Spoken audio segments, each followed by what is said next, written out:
089 9 143 143, fidèles téléspectateurs, amis de cette grande émission d'excellence qui est présentée à toute honorabilité Carrefour Vert et Noir, 081 54 97 400. Il y a nos deux numéros qui sont affichés là devant vos petits écrans. Appelez-nous, écrivez-nous à travers ces deux numéros. Ça va vous permettre à ce que vous puissiez être des nôtres. Comme ça, biso na binoto robeta masolo, ndenge to mesana ko beta de temps en temps, ezangonga o télécommande et puis makana kimia, ezangonga o bana avec les basanganaka elongo bangonyo sopona kolanda, les très chers Saint-Père Papidi premier Mika Ilunga, le motivateur de tous les motivés, le vainqueur de tous les dangers, o amemela kabino ba information très précise, traitée avec beaucoup plus de professionnalisme en toute honorabilité.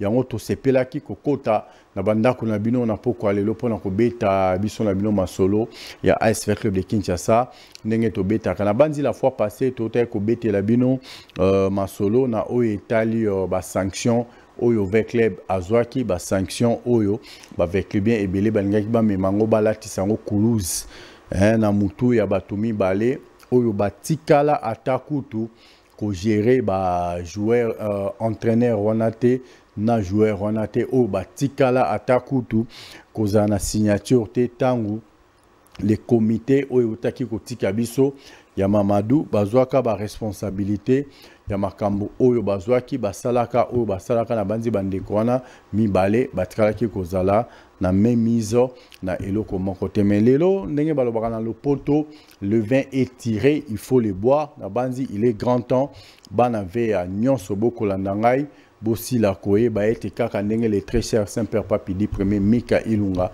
alobaki lobi problème oya sanction etali ni de près ni de loin Monsieur Lambert Moussa Hassani na Monsieur Flori Mapamboli. Alors il est grand temps ngana yo mwana ve ya bisika tozwami na onyo sotoza kosala tolingana no équipe na biso liboso to pesa bande kwana o ba pesi biso terrain ya ko s'entraîner bande kwana ba pesi biso terrain ya to multiplier ba match amicaux pendant équipe eza na vacances na banzi tango équipe ekozongela ba activité avant ba pesa date ya reprise ya championnat avec le bakobanda championnat na mayonnaise oyo kozala ici et salami au sein de l'effectif de ASV Club de Kinshasa tout simplement parce que nous avons un terrain.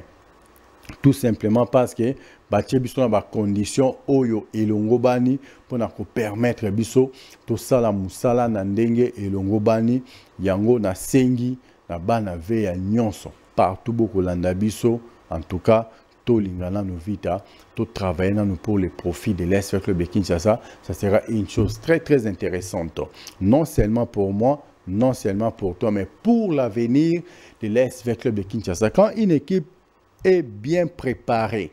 Na banzi oyo eko sala malelo eko permettre biso na saison sportive 2026-2027 équipe ezala bien 2027-2028 ainsi de suite bota kaka tozwi contrat il y a 10 ans na terrain wana bomote ko pesa penza équipe na biso temps et se préparer na ndenge longo bani. Alors nous avons eu la grâce et la chance d'avoir des dirigeants au bazar la vision moko des dirigeants au bazar temps ya ko échanger bata nini ba ki ko sala temps swapé pour na ko permettre que l'équipe ait progressé petit à petit mukobalo na randunda to mukoba boka graine ya ndunda na mabele eza mukoba buka randunda te so boki graine ya ndunda na mabele oza ko boka la yango mai première étape deuxième étape eza ko longola ba jeune plante on a ko transplanter yango quelque part ko longola ba mauvaises herbes oyezana pour na kopesa yango temps et pousser convenablement et lobby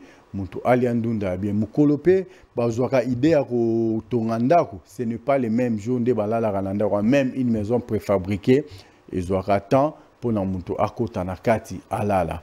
Alors yonga na seng na bana veya partout beaucoup landa biso biskanyo so bozwami na bandako na bino na banganda par-ci par-là topé sa chance na comité ya Lambert Moussa Hassani na Flori Mapamboli bazana ba idée bazana ba projet ya bien pour na ASV Club de Kinshasa oyoye essayer oye kwei ese kwei muta ozongisa ngo azate muta kolongola ngo azate so kansika ke non na époque moko Barça zalaka sanctionné moins à recruter Zalakate. Européen, ça va diriger dans la chance. So, Kaniska, à l'époque, Moro Real de Madrid, Zalaka sanctionné, moins à recruter Zalakate. Même à Anakati à RDC, avec les bases équipes à Liboso et Koyelite, Darin Clemote Mapembe, à Zoa sanction, tout puissant Mazembe Anglebert, à Zoa sanction, pour ne citer que c'est là, Batali Sabinote, Balaki Sabinote, que Ezaka ka Asani na Mapamboli, non. En tout cas, Mabe et Kweitan, bango bazako diriger équipe. Mais Mbeba et Outi, na bandeko Oyo Bazalaki avant, M. Lambert Assani, Akoma président, avant M. Flori Mapamboli, Akoma président. Alors, Toti Kabangote, nga nabino to soutenir bango, ngai nabino to zalasima na bango, ngai nabino to soutenir projet oyo ya bien bango bazanango pour na club de Kinshasa. Na bandi les vins étirés, il faut les boire. Donc solution mususu ezate. Mai soke c'est sopani et sopani. La loi est dure, mais c'est la loi. Biso tozala sima ya ba dirigeant na biso biso to sunga ba dirigeant na biso biso to tindika ba dirigeant na biso vers l'avant et kozala eloko moko ya bien so to koti na rythme ya ba dongolo miso soki to koti na rythme ya ba ndoki o azo ko luka ko boma vita bokomona ke to sunga vita na biso na eloko ata moko te yango na sengi na vrai vekli bien.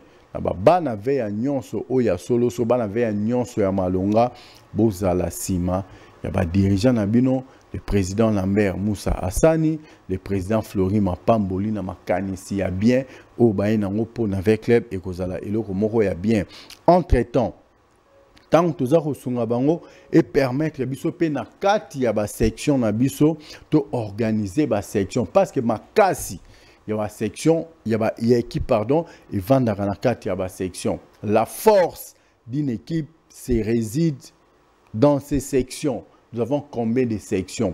Ce qui est organisation, dans quatre, il y a une section, on a moko, district, il y a malonga et vandi. Et ça la kate que banani te. En tout cas, tout ce qui est le président, le biso président du district Yassika. Le gars aussi international Linda Mbalaka. Le gars président du comité général des supporters il y a AS Club de Kinshasa. Le biso président il y a district Yassika. La section maire. Organiser l'élection na kati ya section maire. Vous verrez que non, vous n'avez fait que 4 mois. Na mutu ya AS Club de Kinshasa botaba makambo oyo bien boyeli biso. Alors so boyeli biso pe bandeko oyo baza pe na makanisi ba visionnaire na kati ya ba section tangi na ba section maire na tangi ba section spécialisée te ba sous section pe ko organiser ba élection pe na kati ya ba sous section bino pe bandeko ba section spécialisée beaucoup za peka ba président invité na kati ya ba section na mino bato musu ba libanda ba envia peut-être ba section amno so ke non na section les défenseurs de l'AS Club de Kinshasa baza ko organiser senini élection kuna mutu musu ko za vanda kanena ba mbongo na lingani vita na lolenge na abi ke non na ba mbongo na ngala ba bolingo na ngaya vita na kati ya vita peut-être que je peux faire ça na reproche avant bazala makasi mais ça la beauté maintenant on a bambongo on a ba bolingo on a pour na vita en tout cas on a qui ko sunga ba botalo le très cher Saint-Père Papidi premier Mika Ilunga avant di awa la grande famille Pepsi Cola est là kala bomona la grande famille Pepsi Cola nulle part la grande famille Pepsi Cola eza toza pena Aquafina na biso leader des leaders aza bae ko accompagner parce que musala eza ko salema na ndenge ya solo lobi kuna bomona ki bande ko na so Black Eagle Jet bakota ki na ma solo avec les grands médecins sportifs Vosen Tambo to kanga ki bomba singate ba yaki po musala eza ko salema kaka ndenge toza ko progresser organisation obiso to tie amour otoche na kati émission na biso yango zo sala keno bisika bozali boza kolanda Congo Base Télévision ebele bisika bozali boza kokota na Global Congo ebele pona nini parce que to pesa kabino ba information très précise traitée avec beaucoup plus de professionnalisme et en toute honorabilité. On ne fait pas comme les autres. On ne cherche pas à copier les autres. Nous travaillons de notre manière, à notre façon, pour que nous puissions vous donner des informations très bien traitées, des informations sûres, avec précision, avec exactitude. C'est ça qui fait que du jour au jour, beaucoup makaebele, du jour au jour, bakisa makaebele parce que beaucoup na ramusala, oyo tosali la rabino nakati ya Global Congo, nakati ya Congo Bezo télévision, et on a sengi na bana veya partout beaucoup landa biso, soki boyoki libana bo wake non, na tolandi Global Congo te. Boyoki libanda na tolandi Congo Bezo télévision te. Ce sont les seules chaînes où on met la cabine, informations très précises, traitées avec beaucoup plus de professionnalisme et en toute honorabilité. Aimons AS Club de Kinshasa, travaillons pour l'AS Club de Kinshasa. L'œuvre humaine n'a jamais été parfaite. Il y aura toujours des imperfections tant que nous serons là. La seule personne qui est parfaite, c'est notre Seigneur Jésus-Christ. Ngaïna onzamba sala, tout ça parfait. Et même Satan, au hasard, le Fils bien-aimé, il y a parmi les anges bien-aimés, parce que les fils bien-aimés, c'est le Seigneur Jésus-Christ, au hasard, ange bien-aimé, il y a Kolon Zambé, Satan, Lucifer, Azalara pe parfaite. Koluka ko koma lokola Nzambe. Yango batindaka na lifelo place azalelo. Biso peto lingate to mema vita na biso na lifelo nga na yo to travailler. Botala bandeko nyonso bazalaka makasi. Detinga bomona na zonga de temps en temps na bandeko na biso ya administration publique. C'était parmi les meilleures sections. Il y a AS Club de Kinshasa, c'était parmi la section Oyo à l'époque, avec les bandas au compté nango. Bande konabiso ya INPP, vous étiez la meilleure section na l'époque wana. Bande konabiso ya OCC, vous étiez la meilleure section na l'époque wana. Lelo mutoza ko kambali na foot, aza fruit ya section OCC. Alors bandeko OCC botelema, bandeko ya INSS il y a INSS à l'époque, aujourd'hui CNSS, le président Dr Zézé Massikini, c'est vrai. Au Komaka, vice-président en coordination avec l'EP, c'est vrai. Au Salara, au Sakati, président en CGS, mais section Youtaka, section CNSS, est-ce que Tilelo, section des accords travail, tout ce qu'on a encore en combo. Et on a 5 bandes de réunions, il y a une section spécialisée, botelema, bomeka ko sala makasi, mutu na mutu ameka ko bouger, bisika azwami poto mema mote asika, poto mema mupepe asika, na kati ya AS Club de Kinshasa marambo ko sala eza ebele, ba dirigeant na biso baza na bonne volonté, baza na bonne foi, mais seule la volonté et la foi et simbaka kakate. Ceux qui na ba équipe a minene lelo alibanda ba Real de Madrid, ba Al Nasser, baza na besoin ba supporter, ça va contribuer contribution ba supporter spende et bendaka ba sponsor. Alors on a la sengi na bino eloko moko to linga vita to travailler na makasi na biso na bino des sponsors ko yanga na sima ki soutani Nzambe te po Aquafina na Pepsi Cola baya izaika ka musala esaleli elobelina epesameli nde bandeko obayaki soki nga na bino to simbani makasi maboko na maboko tanto melaka mai na tonto kanisa ke non to melaka Aquafina eza bénéfique pour na équipe na biso, eza bénéfique pour na chaîne na biso, eza bénéfique pour na présentateur na biso. To melaka Pepsi Cola mika inunga sengaka, to melaka Mirinda mika inunga sengaka.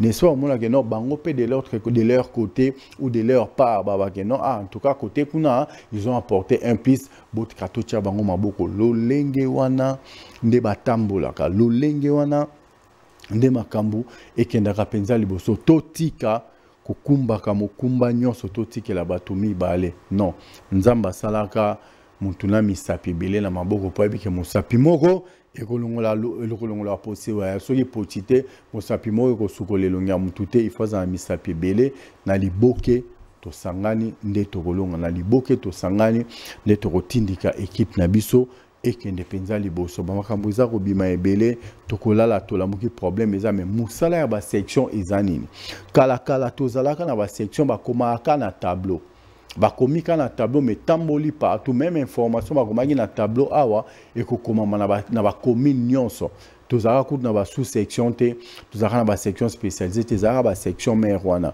mais lelo bapesi bino facilité, vous avez des groupes WhatsApp.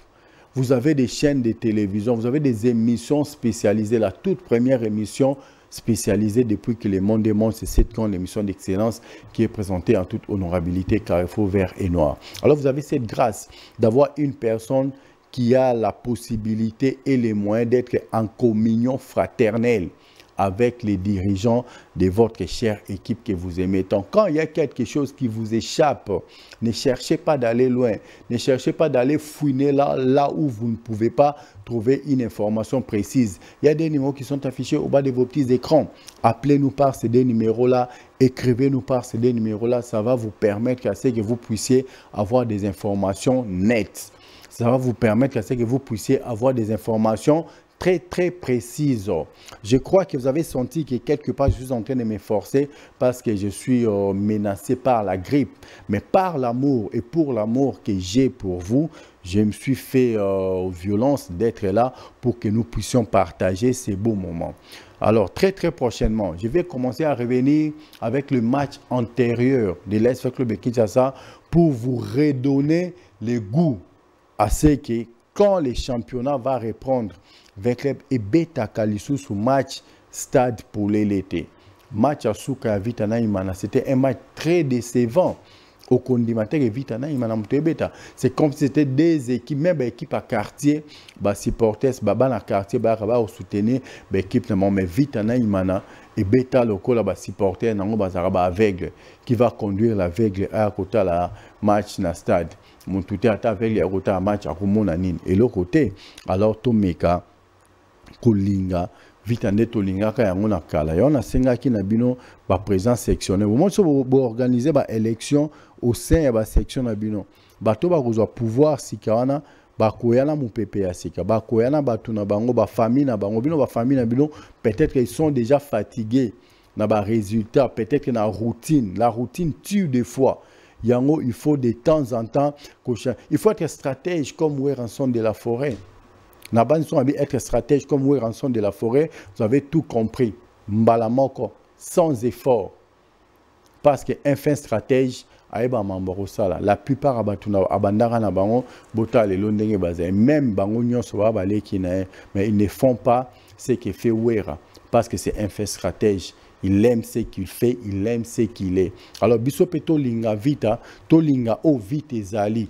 Tolinga vita, tolinga mika ilunga parce que même en étant malade, atika randa kunae, atika rambe tourné, ayaka ko communier, n'a avec les biens. Je ne sais pas, peut-être que actuel dirigeant na biso ba lingi penza, visibilité mingite, Dieu aidant, Dieu voulant, je ferai l'effort. Yakozwa président Lambert Moussa Sanina, président Flori Mapamboli, même en dehors, il y a plateau, Tomekako Sala, une émission Nabango, Tomekako éclairci, Bamekako Tali Sabino, vision Nabango. Gabriel Amisikumba dit Tango Fort, Azalaka, chef d'état-major et force terrestre, Azalaka, commandant et première zone de défense, Azalaka, Union Azalaka, mais Abana, au moins temps. Il y a solo là na bino ba supporters il y avait club à travers mes émissions boyebi tourner ko sala moi mon côté sans que na yamba général na plateau même si plateau bander ko zananda kuna il y a des fois plateau to sala yango na bureau na mais abandaka ko zwa temps ya ko tali sabino vision na ko tali sabino nini aza ko kanisa pona vita. En tout cas je conseillerais au président Fleury, au président Lambert Assani Tomeka kosalaka eloko wana. À chaque fois na banda ko matana plateau, banda mon a toujours ba appel ya général bandara ko kota. Il avait son numéro à lui on a banda ko yambelela e.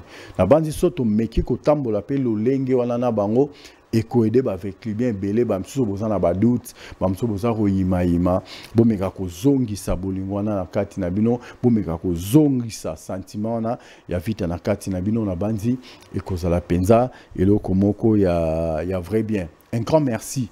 Na bande nyonso oboza ko sala biso confiance. Un grand merci. Na bande nyonso oboza ko croire na biso ozomona ke non, nous travaillons pour le bien de l'AS Club de Kinshasa. Nous travaillons pour les profits de l'AS Club de Kinshasa. Vous continuez comme ça, la biso confiance, vous ne serez jamais déçus. La réponse à vos questions, la solution à vos problèmes, cette grande émission d'excellence qui est présentée en toute honorabilité, Carrefour Vert et Noir avec moi, le très cher Saint-Père Papidi, premier Mika Ilunga, le motivateur de tous les motivés, le vainqueur de tous les dangers. C'est lui qui vous a toujours amené ou apporté des informations très précises, traitées avec beaucoup plus de professionnalisme et en toute honorabilité. La Bandi Moussala, oyo bino bopesa biso yango toza kosala yango na loba yango de temps en temps. Mon souci, notre souci a toujours été de bien faire pour bien vous servir à travers cette grande émission d'excellence qui est présentée en toute honorabilité, Carrefour Vert et Noir. Nabanzi dossier je m'excuse au bongaki toloba tolobi yango au bongaki to sala to sali yango nabanzi oyo CAN CAF to FIFA bakweiseli vers club boyebi yango tokozongela yango lisusu te. Le vin est tiré, il faut le boire. Donc tokosala na ba moyen oyo biso toza nango pe ekote ya biso lobi kuna tokumbaka lisusu bikumba kumbate basombaka tabana saki te botande bayela biso taba guinéen na kati ya saki ayebi na ndenge baliaka pondu te ayebi na ndenge balukaka te ayela biso ba théorie ebele. Il a ses marabouts, il a ses bananes, il a ses bananes. Pour quelle finalité? Biso na bino to moni yango. Alors topé sa confiance na bandeko oyo, je m'excuse na bandeko basako kumbela masolo siko na bandeko oyo. Baby masolo ya ndembo to motopi ndenge etambolaka. Là je cite le président Lambert Moussa Assani, je cite le président Flori Mapamboli. Donc tout ça la bango confiance, toi accompagner bango na mukumba oyo bango bandimi ya komema pour na kosunga AS Club Kinshasa pour na kosunga avec club et kende liboso. Na bandi ngata na si sera émission ce que ça mi lelo lobi tozora yango ekoti na YouTube na bino. Alors bandeko oba kozanga kabiso ndenge kaka bozanga kabiso lobi omona déjà na ba chaîne YouTube na biso pe to koti sara yango ça que non 10 jours au jour. Ba abonné boza komata 10 jours au jour boza commenter na bandeko bo commentara ya bien na bandeko bo commentara ya mabe bino nyonso boza bangai ngai naza wa bino donc tokotika avec lui bien ata moko te tokolinga bino nyonso parce que tozalaka wana po bino bozalaka wana soki bino bozalaka te biso pe tokozalaka te na banzi na ba moyen o toza nango nous allons travailler comme ça na ba moyen o toza nango et ko permettre biso to meka ko s'organiser poto betalina foot nandenge elongo bani et saison 2025-2026 tozonga na Afrique. Ça fait très longtemps avec le batkara aux sous sentinelle te membalo taba sentinelle biso morote tout ça qui sentinelle na tout puissant mazembe tout ça qui sentinelle na dans club motema pembe tout ça qui sentinelle na bande konso tona ba sentinelle ba ope bazui chance yo qui ne ko représenter mboka na niveau africain. To tomber là-bas, on a bonne chance. Ba kenende ko beta kaka alerte générale te. Ba beta la biso ki buisa pimpa et ko za vrai bien temps abi ba beta alerte générale te. Et za bo beta ka générique kamaka sina sena ngo soubassement so ba betika alerte cop évidé mais so ba beta so ki buisa ba ko banda po bango nyonso nde bazana muntu akokotamba moko na nini azate baba na 32e de finale muntu akotamba mo na 16e azate toza besoin ba kote na 32e de finale bakende tina finale so basuki pa mama olangi tokolinga ngo ata mukete so ameki kosuka o na Saint Joseph tokoboya ngo makasi toza besoin ba koma tina Saint Raphaël ba l'équipe na stade de Martyrs donc l'acte que non ba komati na finale et kozala pona le kumu ya mboka mais so ba betika générique cote na biso et ko kita vraiment cas ce sont des équipes au baza expérimenté te équipe où peut-être la expérience ces derniers temps parmi les 3 clubs où ils en ils a peut-être que manier maïnyo lupopo nzela ya Afrika kokango suta bosana yango tellement alors to sunga bango ata to kozala na bango te suwe na biso ezalaka ke non bakende musika suwe na biso ezalaka ke non to mona ta moko na bango akota na carré et kozala eloko moko ya bien mais na bana ve ya nyonso ngana ebisi bino kaka ce qui est fini pour les uns n'est pas fini pour les autres boke bana éclipse qui buisa pimpa bo sutukaka bwe avec les bazana masolo. Je n'ai pas affirmé ni infirmé. Je n'ai pas non plus confirmé. Na lobi boke bakaka na kibwisa. Bokomona ngabwe pa mboke indi kibwisa pimpa avec les bazakuna na Afrique. Wana ezaka flash na pesa kibino photo sans flash et loba nango nyama makanda we rançon de la forêt. Tolinga vita. Tout travailler pour na vita tout ça là l'essentiel tout zongi sa vita penza na nzela et kozala penza et lo comment quoi bien à tous les Congolais ainsi qu'à toutes les Congolaises babi kalamingité vous allez effectuer des vols paradisiaques avec Black Eagle Jets. Mais avion, il y a solo, pour sentir, non, tout ça qu'on respirer, tout ça qu'on vivre. Je profite de cette occasion pour faire un clin d'œil à mon frère et ami, les grands mécènes sportifs congolais. Voisin Tambo, voisin Tango, yebisanga ke élection à FIFA et aux alatés. Et na FECOFA et aux alatés. Na tchaka o tembe parce que na zana mabele, mais aux alibanda ya mboka. Tu m'avais prévenu que ma solo ko kende ti le 31 décembre. Léon a comprendre. Branchement dans la catch à foot, na comprendre les connaissances dans la catch à foot, les grands mécènes sportifs congolais, Voisin Tambo yaba Voisin. À tous les Congolais ainsi qu'à toutes les Congolaises, babi consommons la grande famille Pepsi Cola. Oya yelibiso ba gamme na ya makasi, Mirinda ezaliana avec sucre et zéro sucre, Pepsi Cola ezana avec sucre et zéro sucre, et tozana Aquafina, leader des leaders. Mai oemela maranalo la mai oba ange ba melara pona koyembela tata nzambe kembo na kembo mai oyo Adamu na Eva ba melara na jardin d'Éden yango Aquafina de 0 à 127 ans, c'est bon pour la santé, beau consommer yango, vous ne serez jamais déçu. Un grand merci Nabino Nyonso, un grand merci également na bande konabiso ya fondation Sacro Chimanga o baza ko bunda tant soapé pour na kosunga ba congolais na ba congolaises nyonso o baza penza dans les besoins yango to PCP bambo tebele et pas ya papa na Jojo Samuel Chimanga, lui c'est le président du présidium Sami Sacro Chimanga Machamou. Mais nous total respect à vous Elon Musk congolais, c'est lui qui a la capacité et la possibilité de payer toutes les dettes congolaises en une fraction de seconde. Grand prêtre passé Fiston Mario, le multimilliardaire silencieux. En tout cas, Nzambe Azana, Nzambe Abatela, na autant na monakao, na monipe mokonzi monene ya États-Unis, babi la très distinguée première dame des États-Unis, allez Chiboui yaba allez sans conquérant. Nous te saluons et total respect à vous également, madame la banquière. Babi la carte qui gagne Deborah Bidoya Tambwe Balobi, la femme en espèce, soka Tchombo te en loboko à droite.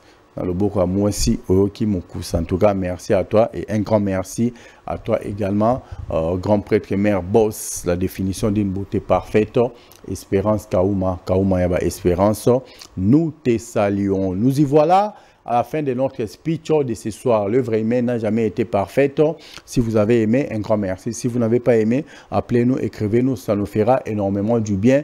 En tout cas, dans notre prochaine émission, nous aurons comme invité l'analyste sportif, l'analyste maison, M. J.D. Mabiala Umba. Avec lui, c'est lundi.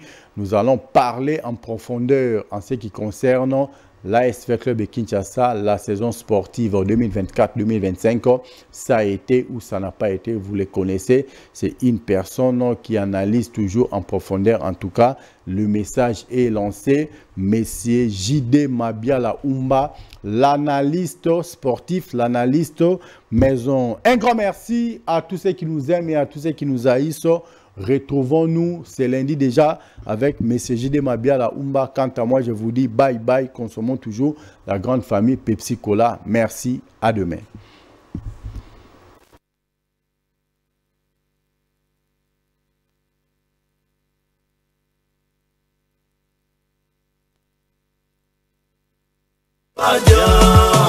Je m'en fous.